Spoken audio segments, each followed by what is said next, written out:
There is a question that almost no one asks, honestly. How much do you really need to feel good?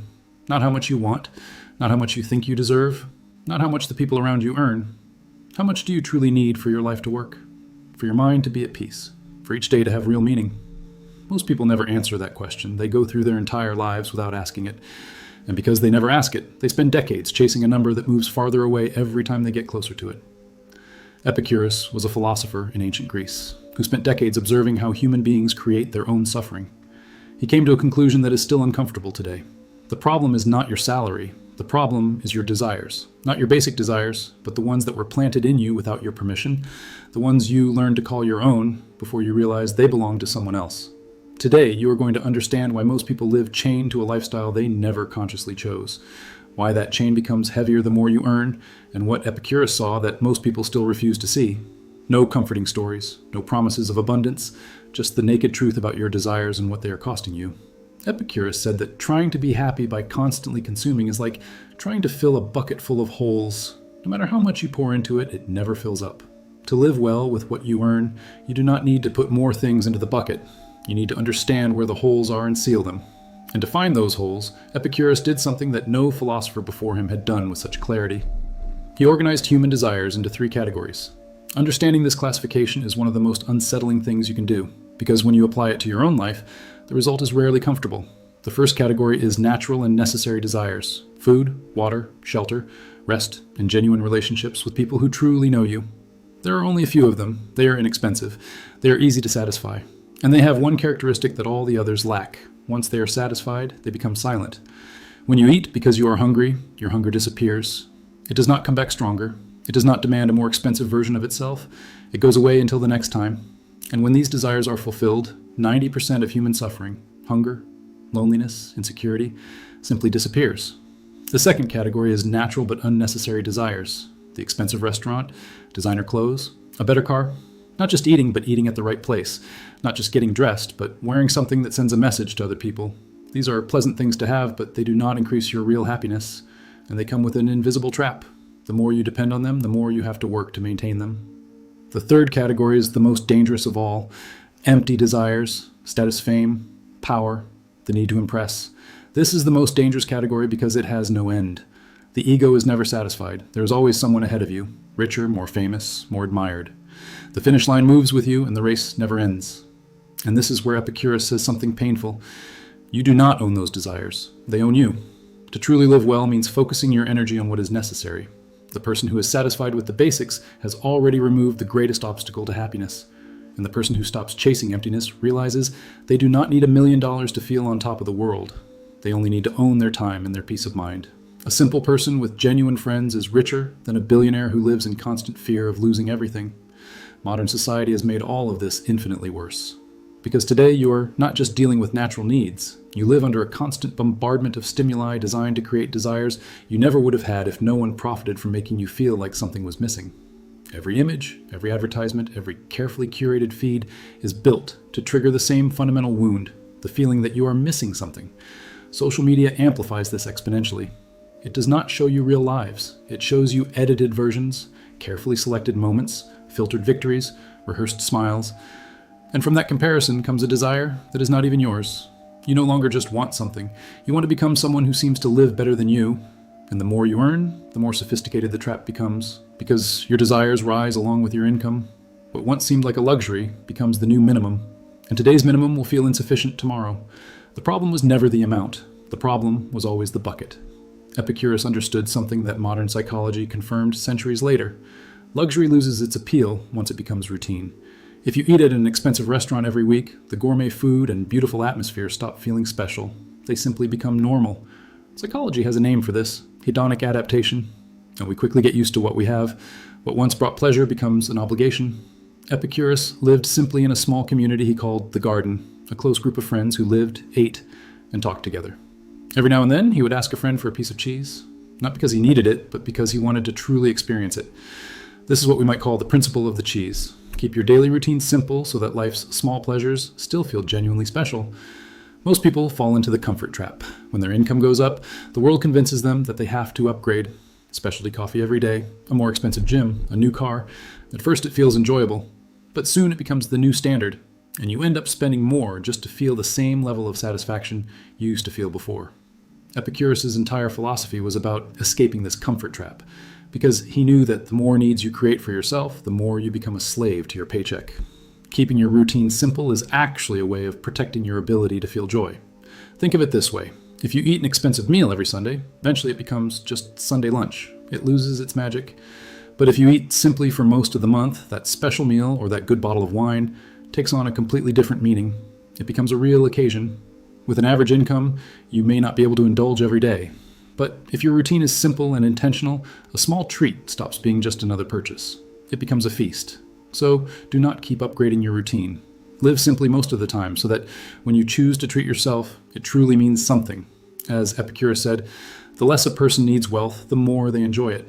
Many philosophers of Epicurus' time, such as Aristotle, saw happiness as a kind of flourishing, a lifelong process of developing virtue and fulfilling your potential.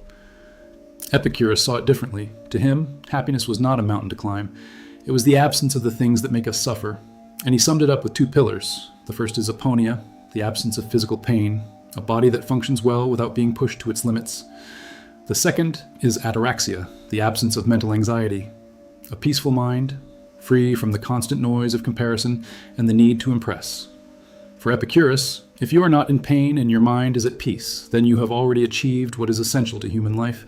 You do not need anything more to live well. These two states are the foundation. Everything else is decoration. Look around you. The people we treat like gods today, the extremely successful celebrities, millionaire influencers, often live under extraordinary levels of stress.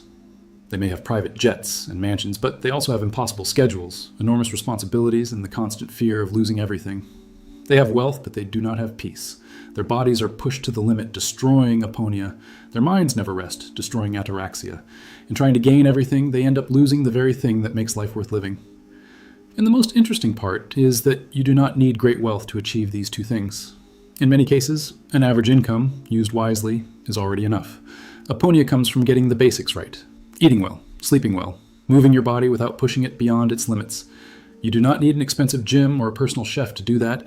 You simply need to avoid extremes. Both overworking yourself and endless indulgence quietly wear you down. Ataraxia, on the other hand, is what emerges when you begin to cut through the noise of life.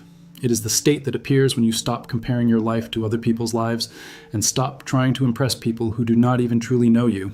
When you let go of those unnecessary desires, your spending becomes more stable, and so does your mind. Think about the trade-off. If you have a simple job that pays your bills and your evenings and weekends genuinely belong to you, to read, spend time with the people you love, or simply do nothing at all, then you are already living a kind of luxury. You own your time, and that is something many wealthy people do not have. Very often, they are trapped by the demands of their own success. There is also a quiet and deeply underrated advantage to earning an average income. Your risks are naturally lower. That gives you the freedom to walk away from the things that disturb your peace because you are not tied to a grand image or an expensive lifestyle that requires constant spending to maintain. When you are not at the top of the pyramid, you are not a target. You do not have to lose sleep worrying about losing an empire, managing enormous risks, or being judged by millions of strangers. And in the Epicurean sense, that is exactly what it means to live well. It is not about having more, it is about being more at peace. The person who owns their time, their health, and their peace of mind is not living an average life. They are living a full life with an average income. But there was something Epicurus valued above everything else, something he considered the foundation of a happy life: genuine human relationships. For him, of everything that contributes to a happy life, friendship was the most important. And he did not just talk about it. He bought a house with a garden and invited his friends to live, eat, and spend time talking together. That was radical for the time. The garden was open to everyone, men, women, and enslaved people. It was a place defined by the richness of relationships, not by material status. They spent their days debating, writing, and exchanging ideas about the things that usually frighten people: the fear of death, anxiety about the future. And they practiced what Epicurus called laethbiosis, living unnoticed. While everyone else in Athens exhausted themselves trying to become famous or gain political power, the people in the garden were busy doing something much harder: staying away from drama. They understood that you do not need the applause of the whole world if you have a handful of people who truly know you. A meaningful life is not measured by how many people know your name. It is measured by the quality of the conversations you have with the people beside you. Social wealth is worth far more than material wealth. You may not have a luxury home or a private movie theater, but if you have 4 or 5 close friends who are happy to chip in for dinner and a movie night at home, you are already living a large part of what truly matters. for a fraction of the cost. The feeling of living like a god does not come from an expensive purchase. It comes from laughter, from connection, from the feeling of belonging to something. And here is something money cannot buy. When you have a high income or a prestigious position, you often end up surrounded by people who are there because of what you can offer.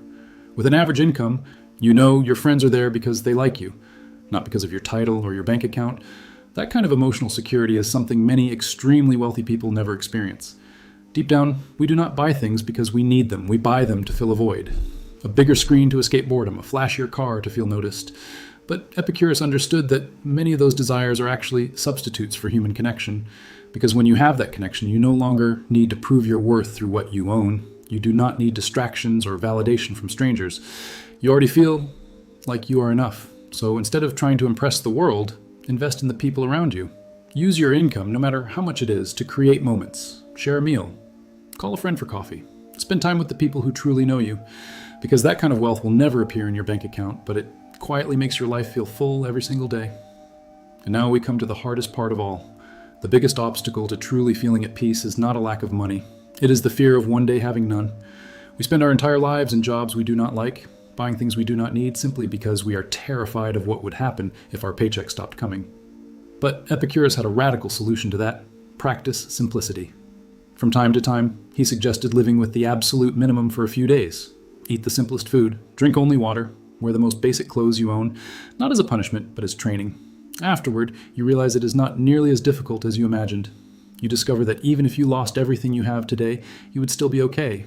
You would still have your health, your peace of mind, and your friends.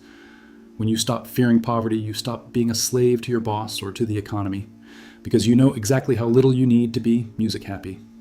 As Epicurus said, nothing is enough for the person for whom enough is never enough. By mastering your desires and facing the worst-case scenario head-on, you are not just surviving. You are taking back control of your own life. The problem was never your salary. The problem was that you were taught to need too much and never taught to figure out how much was enough. And once you see that clearly, the world can no longer buy you with the promise that just a little more will solve what the last little more never did, because you finally realize that the destination you were chasing out there has been much closer all along than you ever believed. If you made it this far, write in the comments how much you truly think you need to live in peace, not the number the world told you, your number. And if this kind of reflection makes you see life differently, the next video is already on your screen. Click it, if you have the courage to keep going.